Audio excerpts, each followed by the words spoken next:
consider streaming your virtual event live. Most virtual events run on a virtual event platform, and people view it through that platform. But there's no reason you can't also stream that through Facebook, for example, or other services, LinkedIn, YouTube, so that people can consume the virtual event in whatever format is most convenient to them, but also so that your virtual event is exposed to a much larger audience.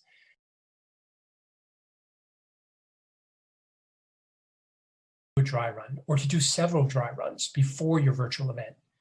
And before the dry run, you already should have a fully developed plan, run of show. We call that plan, that really detailed plan, a playbook. And you should have that in place before your dry run or dry runs. And the dry run is the place to work out all the kinks. It's your equivalent of a dress rehearsal. It's where you rehearse all the different parts of the live event that is going to happen, and that you make sure that everybody understands their part and that they're fully prepared for their part. So don't skip the dry run. In fact, do several dry runs, and it'll make your virtual event that much better.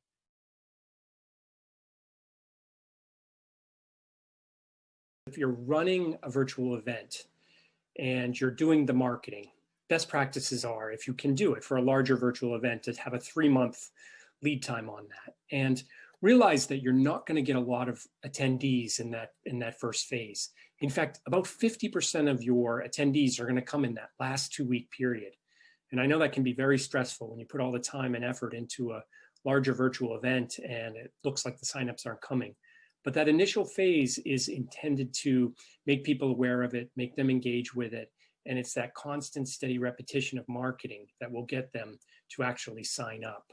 So make sure you're surrounding your audience and engaging them after you're announcing your virtual event, and trying to reach them from all different ways, including retargeting, email, press releases, and all different types of marketing to surround them with the message to attend your event. But also don't panic, because it is in the last few weeks that most of the attendees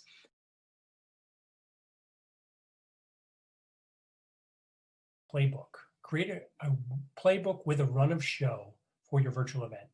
I'm sure this is obvious to the pros that do virtual events all the time, but you really need to develop a written document that details your virtual event step by step, minute by minute, and has all the contingencies in place.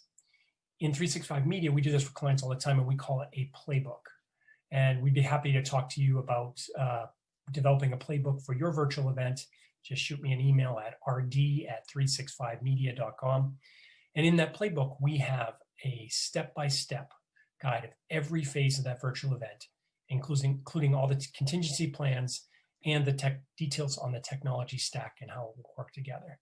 But if you're doing your own virtual event, make sure you develop a written document, a roadmap, a playbook, a document that helps take you step by step through the virtual event that you're about to run, and make sure that everyone that's involved in the virtual event has reviewed it and is comfortable with it.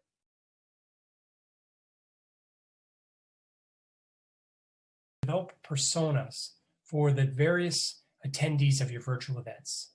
That way, once you understand the different personas of your virtual event, you can market directly to them.